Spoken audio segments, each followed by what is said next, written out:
Viktor andleg fræði, 30. kafli, andleg opnun og uppljómun.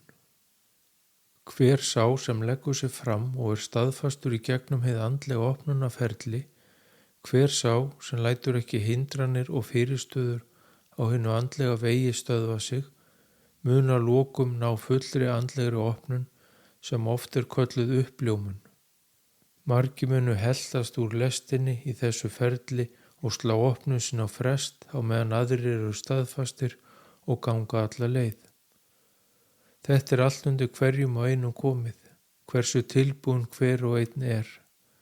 Enginn fær flýtimeðferðinni umbun, heldur ræðst árangurinn að framlagi hvers og eins og áður hefur komið fram, auðvelt að fara af sporinu og lenda á hinu breiða vegi leiði til freistinga og ótta. Takmarkið að hreinsa huga sinn af óttaslegnum og neikvæðum hugsunum og fylla hann af kærleika, gleði og hamingju og vera hjálpsamur við náungan. Læra að elska sjálfan sig, náungan og sköpunarverkið sem og Guð skaparan án skilyrða. Að vera óháður öðrum í einu og öllu og láta ekki aðra ráðskast með lífsitt og tilveru. Að gera upp fortíð sína og fyrirgefa öðrum sem og biðjast fyrirgefningar og að lokum fyrirgefa sjálfum sér sínar misgjörðir. Að vera þakklátur fyrir það sem hver og einn hefur og þakka Guði fyrir lífið og hvert augnablik lífsins og einnig að biðja Guð hjálp og handleiðslu á sinni vegferð og mega öðlast andlegan þroska sem á hækkandi meðvitund. Að hugsa vel líkama sinn og heilsu. Ef þessu fylgt eftir sem hér upptalið, þá byrjar sálin að vaksa og egóið að hopa. Sálin og hugurinn saminast og þá næst fullkomin tenging við Guðsorkuna í hjarta og líkama. Þá munu orkustöðarnar opnast og komast í jafnvægi eina af annarri, Guðsorka næ niður í mænurótastöðuna en þá opnunin fullkomnuð. Þá allar orkustöðar líkamans komnar í jafnvægi og opnar fyrir Guðsorkunni og þannig næst fullkomi jafnvægi á líkama og sál. Þegar Guðsorkan tengist mænurótastöðunni, þá allur ótti horfinn og líkaminn fullur kærleika. Guðsorkan heilar líkamann og veitir ró og jafnvægi fyrir taugakerfi sem og frumukerfi líkamans. En hvenær lýkur þessu ferli og fullri andlegri opnun hefur verið náð?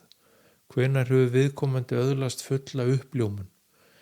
Í raun heldur sálin áfram að öðlast andlegan þroska og hækka meðvitund sína á meðan hún í líkamanum og einnig þar á eftir.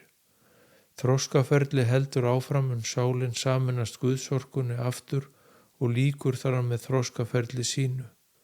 Hins vegar má segja að fullri andlegri opnun hefur verið náð þegar Guðsorkan flæðir í gegnum allar orkustöðvar líkamanns og niður í mænurótastöðuna. Þar með hefur einstaklingurinn saminast Guðsorkunni í líkama sínum og öðlast fullkomi jafnvægi líkama og sálar. Hann skynjar sig nú sem hluta af öllu sem og kemur fram í sannleika og miðlar þannig Guðsorkunni til annarra. Hann óttast ekkert og lífið byrja að flæða þægilega áfram á nokkuru áhyggna né fyrirstaðna. Það ekkert sem kemur hinum opnaða úr jafnvægi og samskipti hans við aðra eru kærleiksrík og skilningsrík. Hann hefur öðlast umburðarlyndi gagnvart öðrum og skynjar líðan fólks sem í kringum hann Hann veit því hvað það sem þarf til að hjálpa öðrum. Hann hefur öðlast djúpan skilning á för sálarinnar, hvernig hún kom úr Guðsorkunni í byrjun og þroskast og hækkar meðvitund sína með því að upplifa allt það sem jarðneskt líf hafa upp á að bjóða. Hann sér í gegnum blekkingar lífsins og veit nú hver hinn sanni tilgangur lífsins Hann hefur fjarlægst veraldlega efnishyggju og safnar nú fjársjóði sínum í hjartanu. Hann hefur lært að njóta hvers augnabliks í lífi sínu, hvort sem í leik eða starfi. Hann getur mótað framtíð sína með jákvæðum hugsunum því hann hefur lært og skynjað að það hann sem stjórnar lífi sínu og för.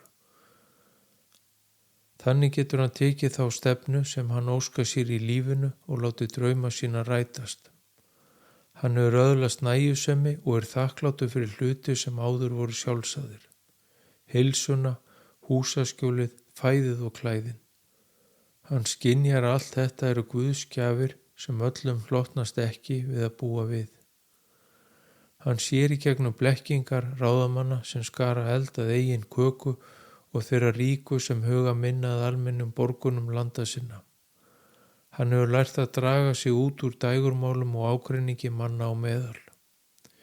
Hver og einn má hafa sína skoðanir, viðhorf og áhugamál án þess að raska ró hins opnaða, því hann veit og skynjar að hver sál hefur sín lífsmarkmið að vinna með og eru þau afar ólík. Að fólk hafi ólíkar skoðanir og sýn á lífið og tilveruna. Þetta getur skapað ágreining manna á meðal, ágreining sem kemur frá egónu þar sem hver og einn upplifir sig sem afmarkaðan einstakling. Allur þessi ágreiningur hættir að vekja áhuga hins opnaða. Hann hefur lært að setja huga sinn í brjóstið og hefur lært að tengjast visku sálarinnar og Guðsorkunar. Viskan tengist sálinni á meðan þekking og kunnátt að tengjast huganum og hinnu jarneska. Viskan þroskar sálina sem safnar visku sinni frá lífi til lífs, uns hún sameinast Guðsorkuna að lokum. Þá verður viska sálarinnar, viska heildarinnar. Sá sem skilur viskuna og meðtekur öðlast andlegan þroska og hækkar leið meðvitund sína. Þessi viska er opin öllum þeim sem hafa áhuga og vilja að nálgast hana. Hún er innra með hverjum og einum og hefur verið til staðar í margar aldir. Þegar tíminn er kominn mun viðkomandi læra að tengjast þessari visku og miðla henni til fólksins. Einnig eru samskipti við aðra orðin þægileg og átakalaus. Sá sem hefur opnast andlega er fullur sjálfstraust og hugrekkis og laus við alla feimni og hann óttast ekki lengur að gera mistök því hann veit nú að þau eru hluti af þroskaferli sálarinnar. Hann hefur lært að segja sína meiningu á kærleiksríkan hátt og stendur á sínu þegar þess er þörf. Hann tekur ekki lengur þátt í þrasi og rifrildi. Hann heldur jafnvægi sínu og nálgast allt og alla af kærleika. Hann lifir nú lífinu í gegnum tilfinningar sínar og hefur lært að upplifa lífið í gegnum þær. Þannig lifir hann í augnablikinu og nýtur þess. Hann hefur gert upp fortíð og óttast ekki hina ókomnu framtíð. Sá sem hefur öðlast andlega opnun er orðin frjáls. Hann er frjáls fyrir óttanum, fyrir egóinu og gagnvart öðrum, hvort sem það eru skoðanir annarra, orð eða gjörðir. Hann lætur ekki að aðra hafa áhrif á sig og sína líðan. Ekkert kemur honum úr jafnvægi lengur því hann stendur á sterkum grunni sem stendur af sér öll veður og alla vinda. Þegar hingað er komið í ferlinu er ekki aftur snúið. Hinn andlega opnun er komin til að vera. Sú innri hamingja sem viðkomandi hefur nú fundið, sem og kærleikur, getur enginn frá honum tekið. Þessi upplifun er engum háð og án allra skilyrða og er eilíf. Hinn vaknaði uppsker nú árangur erfiðisins sem fylgir vöknuninni og hinni andlegu opnun og að lokum uppsker hann margfald. Líf hans er nú breytt í alla staði.